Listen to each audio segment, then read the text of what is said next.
राजेश, अभी मैं थोड़ी देर पहले एक टीवी चैनल पे था, तो वहां एक संघ के बड़े पढ़े लिखे आदमी है, नाम नहीं लूंगा उनका, उन्होंने कहा कि भारत के अंदर जो लेफ्ट है और खासतौर पे जो जवाहरलाल नेहरू विश्वविद्यालय का लेफ्ट है, उसको भारतीयता से चिढ़ है। वो जो भगवान राम को नफरत करता है और ये भारतीय संस्कृति को नहीं मानते ये लोग। आप तो ऐसे सब में रहे हैं, क्या आप भी ऐसे थे क्या?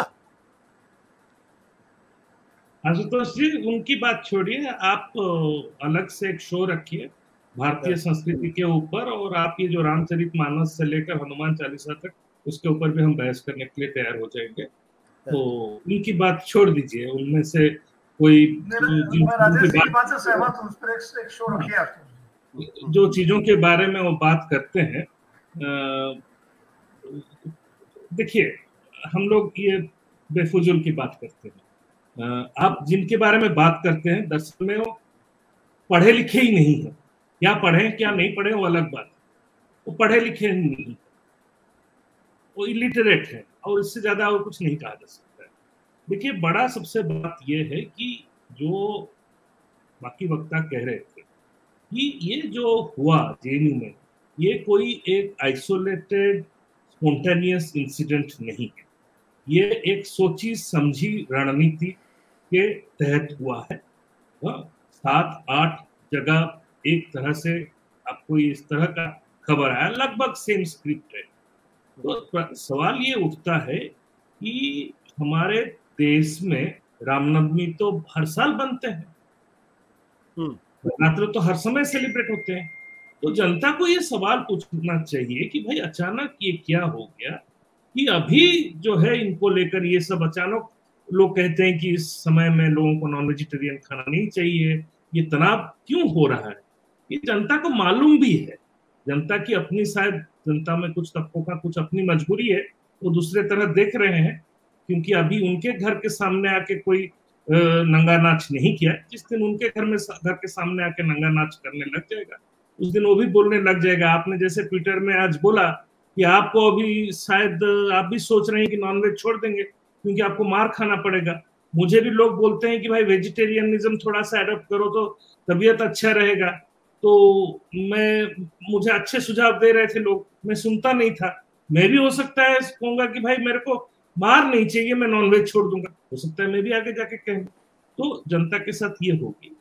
दरअसल में जो ये चीज है, मैं इसको कहता हूँ, इसको हमें थोड़ा सा अलग सीरियसली समझना चाहिए।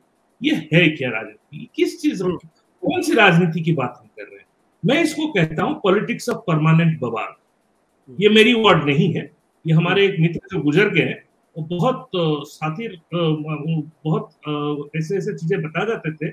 एक रिजवान काइजर थे, आप शायद जानते होंगे, वो कावेरी हॉस्टल में ही थे, हमारे मित्र थे, उनकी मृत्यु हो गई। ये उन्हीं का कॉइनेज था, एक जापान में एक कॉन्फ्रेंस में उन्होंने ये कॉइनेज किया था, और इसको मैंने एक हिंदू के आर्टिकल में लगाया भी था, और उसके बाद इसके ऊपर मैं लिखने वाला भी था, लेकिन उसी समय रिजवान गुजर गए कोविड में।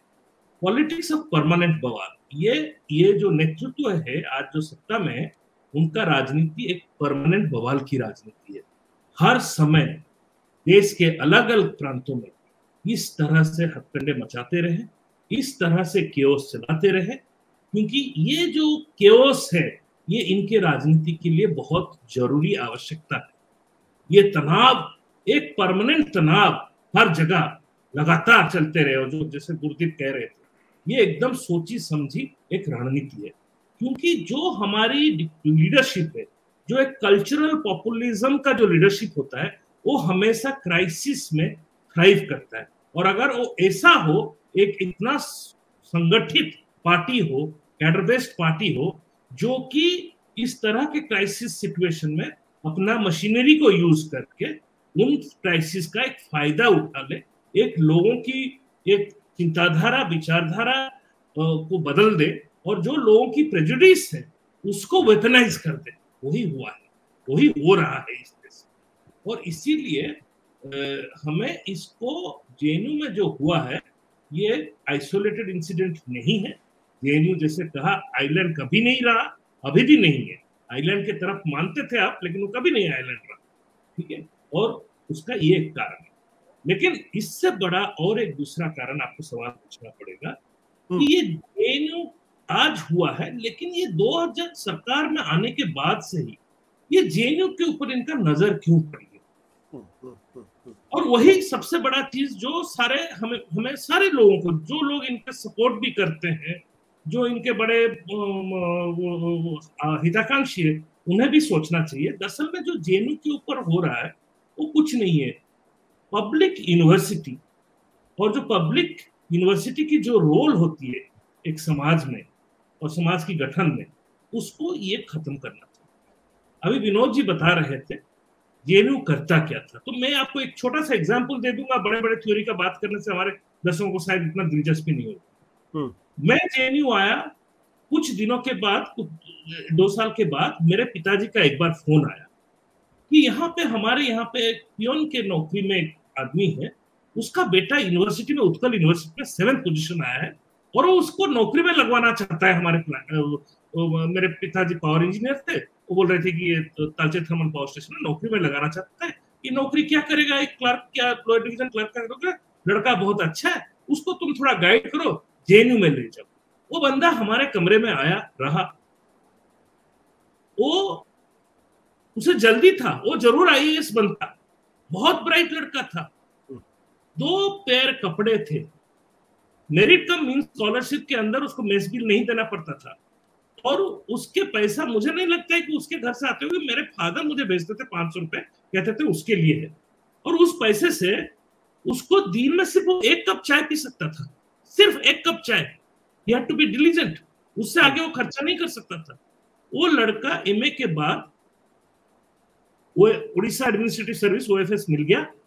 मैं उसको बोलते रहा तो उसको छोड़, आईएएस भी बन सकता है, लेकिन शायद उसके घर में कोई इतना आगे पढ़ाई लिखाई नहीं किया था, बहन को शादी कराऊंगा, ये करूंगा, वो करूंगा, चला गया उड़ीसा फाइनेंशियल सर्विसेज में, आज की डेट पर कलेक्टर होकर बैठा हुआ।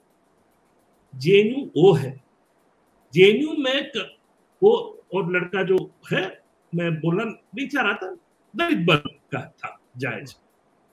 तो ये जो जेएनयू में, आशुतोष आप पढ़े हो, हम पढ़े, हम लोग बड़े हम्बल बैकग्राउंड से आए, और आप एक बड़े न्यूज चैनल के एडिटर बने, हम भी भगवान की कृपा से एक अखबार के एडिटर बन गए। तो ये आज के दिन पर आप सोच नहीं सकते हो, आप और हम जो हैं या जो बने वो जेएनयू के बदौलत बने। हम कोई सिल्वर स्पून लेकर पैदा नहीं हुए थे, ये जेएनयू का कंट्रीब्यूशन है इस समाज में। इस दौरान आप अगर आप देखोगे तो 1985 तक 70% स्टूडेंट जो जेएनयू से ग्रेजुएट करते थे वो लोअर मिडिल क्लास या पुअर बैकग्राउंड से होते थे या रूरल बैकग्राउंड से होते थे। उसके बावजूद भी मिड 1990s तक वो प्रतिशत लगभग 50% लोग निकल के, अरे कोई कैबिनेट मिनिस्टर बनाया, भारत सरकार में खोज लीजिए, कॉर्पोरेट वर्ल्ड में खोज लीजिए, आपको हर जगह जेएनयू के लोग मिलेंगे। ये पब्लिक यूनिवर्सिटी जो कि इंडिपेंडेंट थिंकिंग को प्रमोट करता है, जो क्रिटिकल थिंकिंग को प्रमोट करता है, उसने ऐसे बनाया। तो ये केवल आशा का सिंबल बन के नहीं बना, बल्कि एस्टैब्लिशमेंट को चैलेंज करने वाला जो क्रिटिकल थिंकिंग एक डेमोक्रेसी में निहायत जरूरी होता है, उसका एक एपिसेंटर बन के निकला है। और इसीलिए इस एपिसेंटर को खत्म करना इनके राजनीति के लिए भी जरूरत है, और इनकी जो राजनीति से जो निकलता हुआ शिक्षा नीति हो या अर्थनीति हो, जिसमें ये public university, higher education, quality higher education आम जनता को देना नहीं चाहते, उसके लिए इन्होंने इंस्टीट्यूट ऑफ बनवाने का ठेका दे दिया किसी को। जिनके पास पैसा है उनको क्वालिटी हायर एजुकेशन मिलेगा, और जिनके पास पैसा नहीं है वो क्या करेंगे, स्किल डेवलपमेंट सीखेंगे और उसी तरह का नौकरी लेंगे। ये विभाजन ये लोग करना चाह रहे हैं, और ये भी उसका एक, ये सारी चीजों का बहुत बड़े सारे इंटरेस्ट कन्वर्ज करते हैं। हमें इसको उस तरह सुनना चाहिए। सत्य हिंदी का ऐप डाउनलोड करें गूगल प्ले स्टोर पर।